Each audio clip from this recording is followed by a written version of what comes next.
na hindi po matututulan ng mga tagapangaral na gumagamit ng Biblia na iisa lamang po ang tunay na Diyos.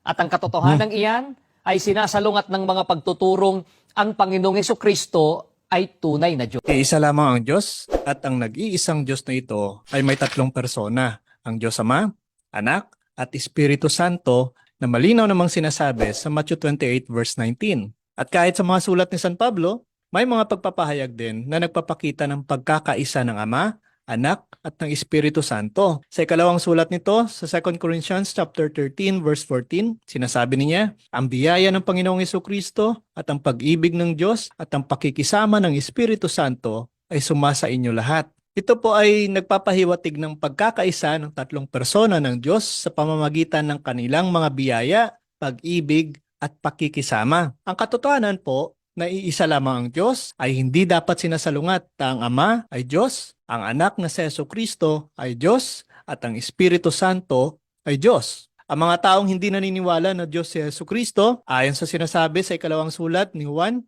ay Antikristo. Kaya lamang po may nasisitas na mga talata ng Biblia. Ang mga nagtataguyod ng aral na Diyos ang Panginoong Hesukristo ay sapagkat binibigyan po nila ng sariling pakahulugan ang mga talatang ginagamit po nila. At ang isa po sa mga ito ay ang mababasa po natin sa Juan 20:28. Malalaman natin yan kung sino ba talaga ang nagbibigay ng kanyang pangsariling interpretasyon sa binabasa sa talata. Ano po ba ang nilalaman ng talatang nabanggit? Pakinggan po ninyo, ganito po ang mababasa natin dito Okay, po basahin sa Juan 20:28. Sumagot si Tomas at sa kanya'y sinabi, Panginoon ko at Diyos ko. Ayon po sa mga nagtataguyod ng aral na Diyos ang Panginoong Hesukristo, sa talata raw pong ito na binasa po namin ay maliwanag na tinawag ni Apostol Tomas na Diyos niya ang Panginoong Hesukristo. Ngunit dahil po ba sa sinabi ni Tomas sa Panginoong Hesukristo ang mga salitang Diyos ko, ito po ba ay nangangahulugang ang Panginoong Hesukristo ang kinikilala niyang tunay na Diyos? Pati na po ng iba pang mga alagad o di kaya'y mga apostol? Precisely, ang sinasabi ni Apostol Tomas na Panginoon ko na nagpapahiwatig ng kanyang pagkilala na si Jesus bilang Panginoon o Hari. At Diyos ko na nagpapahiwatig ng kanyang paniniwala na si Jesus ay tunay na Diyos.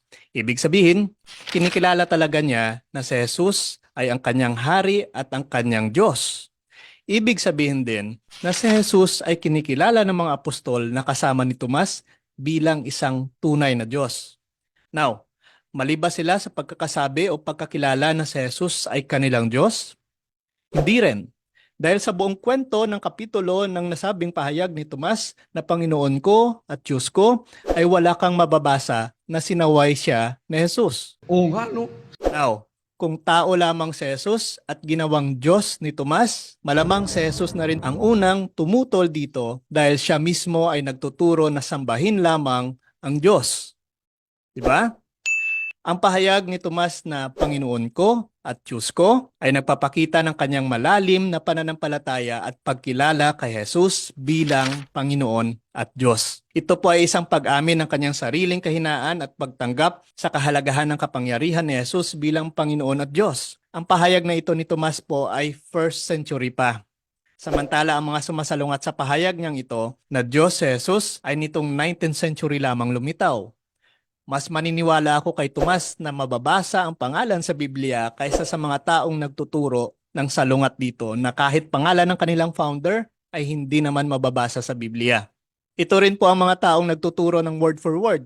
Ngunit kahit sabihin na ni Tomas word for word na Panginoon ko at Diyos ko, ay hindi pa rin nila pinapaniwalaan at tinututulan pa. Diba? Pakinggan natin ang kanyang palusot upang i-deny ang sinabi ni Tomas. Aklat ng Juan, itataas lang po natin ang pagbasa. Dito po sa talatang 17, ganito po ang sinasabi mismo ng ating Panginoong Hesukristo. Sinabi sa kanya ni Jesus, huwag mo akong hipuin, sapagkat hindi pa ako nakakaakyat sa Ama.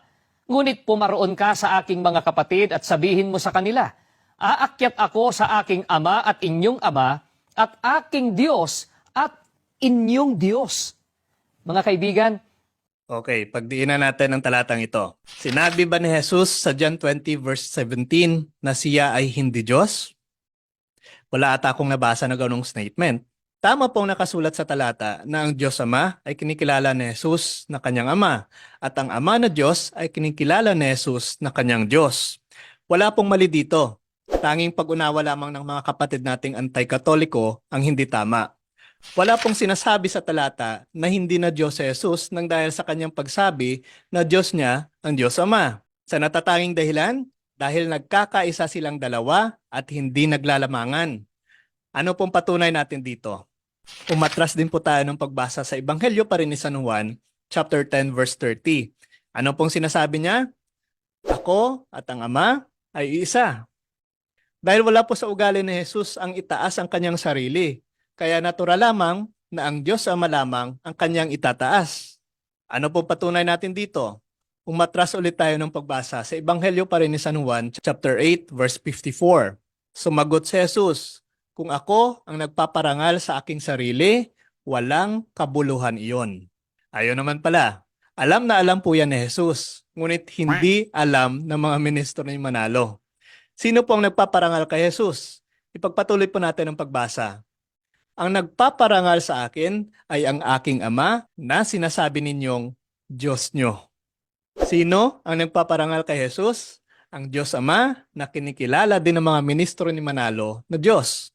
Ano kayang klaseng pagpaparangal ang ginagawa ng Diyos Ama sa ating Panginoong Jesucristo?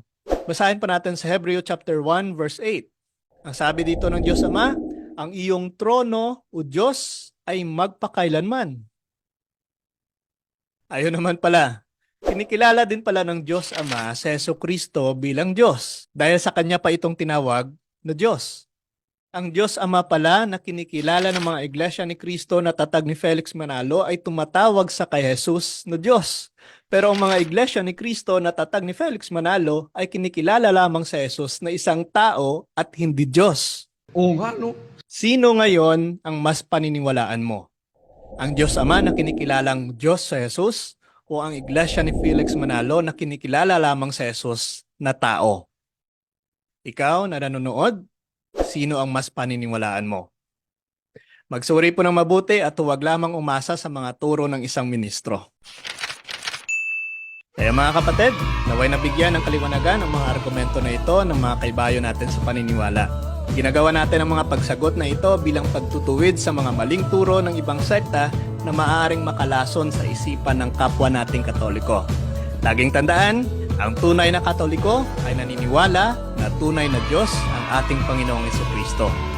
Ipahayag po natin at ipagmalaki ang pananampalatayang Katoliko na itinatag ng ating Panginoong Jesucristo at ipalaganap ang tunay na turo ng Ebanghelyo nito. Maging isang tunay na Katoliko sa salita at sa gawa,